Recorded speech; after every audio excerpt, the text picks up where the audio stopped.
Even a man who is pure at heart and says his prayers at night may become a wolf when the wolfbane blooms and the autumn moon is bright. The Wolfman from 1941 sees Lon Chaney Jr. as an American visiting his family in some nameless European location, spends some time with his dad, romances a local antique store cutie, and gets bitten by a werewolf, with unfortunate results to follow. Now, while the Wolfman may not have been the same level of popularity as other monsters of the Universal catalog, such as Dracula and Frankenstein, I'm personally fond enough of the character that I thought, this being the Halloween season, let's revisit this classic monster and see what he's been up to. So the film tells the story of the character Larry Talbot, played by Lon Chaney Jr., who after living in America for 18 years has returned home to his father, Sir John Talbot, played by Claude Rains. His dad lives in a vaguely old European village, and I don't think they ever actually say what country this is, but it doesn't really matter.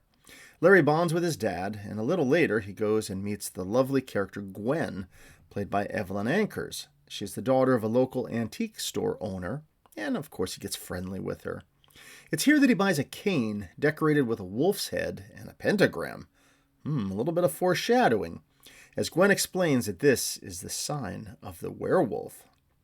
Well, that night she agrees to visit the local gypsy caravan to get a fortune read, and she brings along her friend Jenny, played by actress Faye Helm, as a chaperone. Now, while reading Jenny's fortune, Bela the gypsy, played by none other than Bela Lugosi, sees the sign of the werewolf on her palm, and wouldn't you know it, shortly after, Jenny is attacked by a wolf. Now, Larry sees this attack going on and steps in, but despite his efforts, she's killed along with the mysterious animal. But during the struggle, Larry has been bitten by the creature. Uh-oh.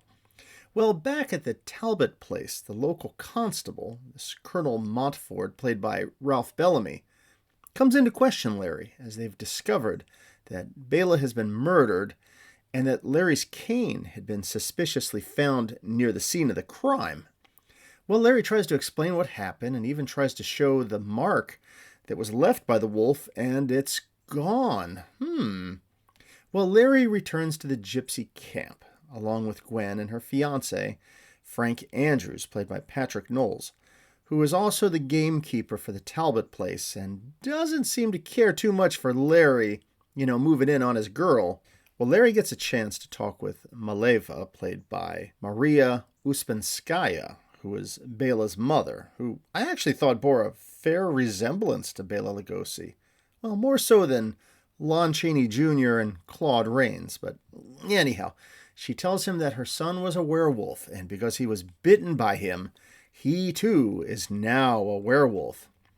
And sure enough, that night back at the Talbot Castle, Larry watches in horror as he slowly transforms into the werewolf. It's interesting, the full moon doesn't really make a difference in this situation. It just happens. He starts transforming. And once he is in full wolfman form, he is on the move, creeping through the shadows, and he sneaks up on a poor grave digger.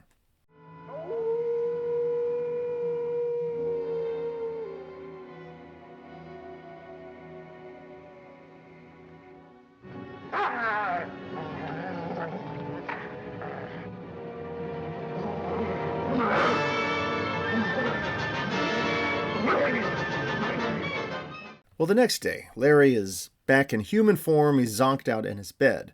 But meanwhile, Montford has been tracking wolf prints that lead from the murdered body back to the estate.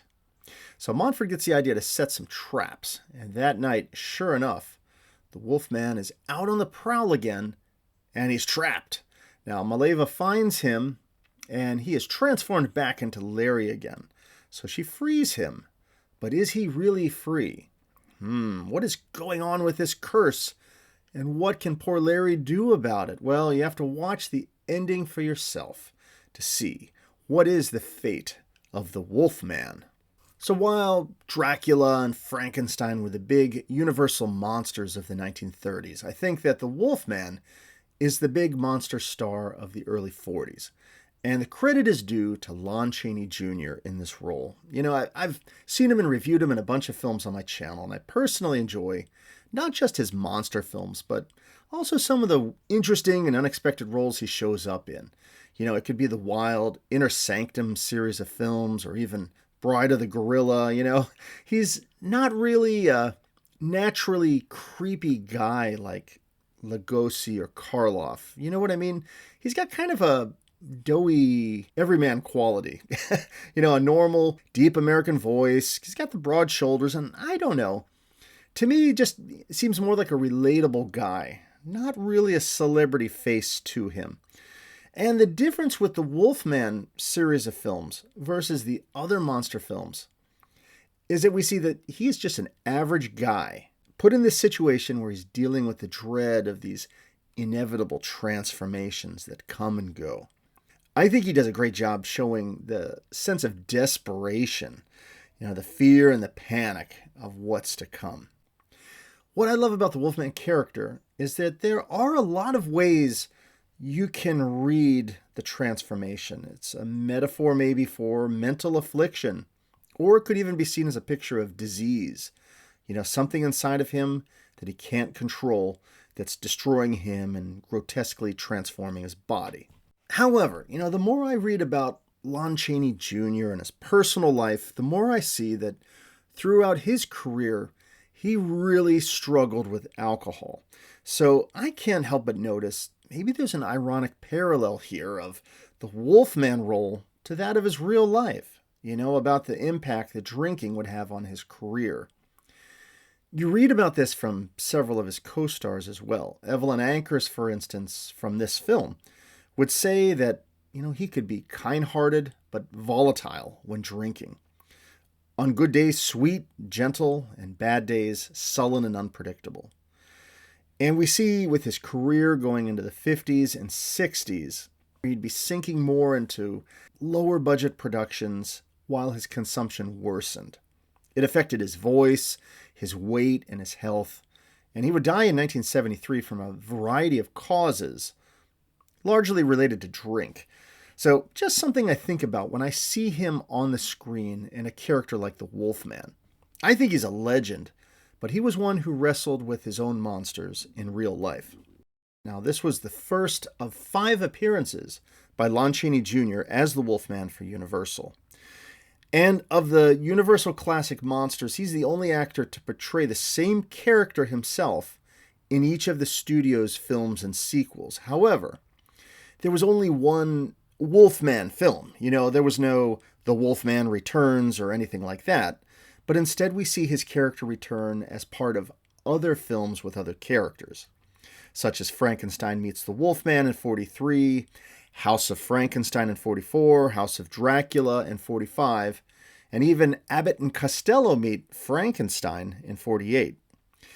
From what I've read, it sounds like the makeup job was grueling back then, that hours would be spent gluing down Yak's hair on his face and whatnot. So, again, my admiration for Lon Chaney Jr. for what he went through for our monster entertainment.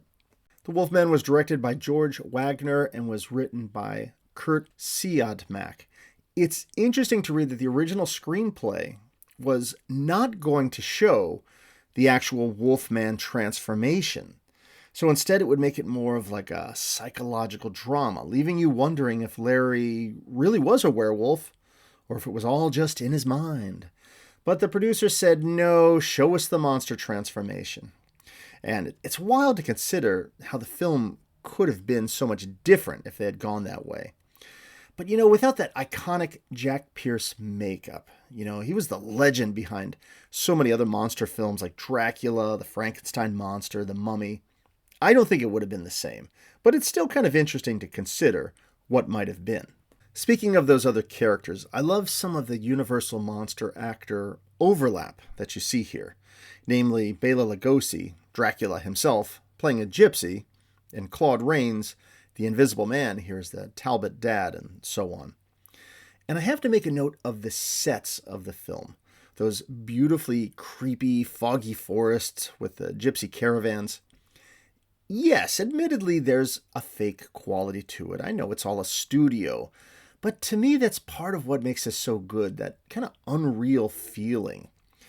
There's something about these elaborate universal sets that are just a little more chilling than a real location. And I don't know, I can't explain why, but I just love it. They look great in this film as you see the Wolfman go creeping through the trees with all of that fog. And you probably noticed watching the film the European village set of the Wolfman looks familiar, as it also appeared in Universal's Dracula from 1931 and in Frankenstein from the same year. It was called the Court of Miracles set. You know, the one with that familiar looking archway and the quaint old European looking buildings. Sadly, the original sets were destroyed in a fire, and none of these sets survived, but they did rebuild it, and I think the rebuilt versions look fantastic. All right, that's my review of The Wolfman from 1941. Lon Chaney Jr. plays the tragic hero of the story, the poor American traveler who winds up bitten by a werewolf and cursed to become one himself. It's an enjoyable entry in the Universal Monster series, with a hero struggling as he loses control of his humanity. And again, it's an interesting parallel to the real-life struggles that Chaney himself had with the bottle. Claude Rains and Evelyn Ankers offer excellent supporting characters, and the filmmaking, particularly those creepy, foggy gypsy forests at night, are beautifully crafted. If you're looking for a fun monster film this Halloween season, or any time for that matter, this is an old Universal Monster classic worth checking out.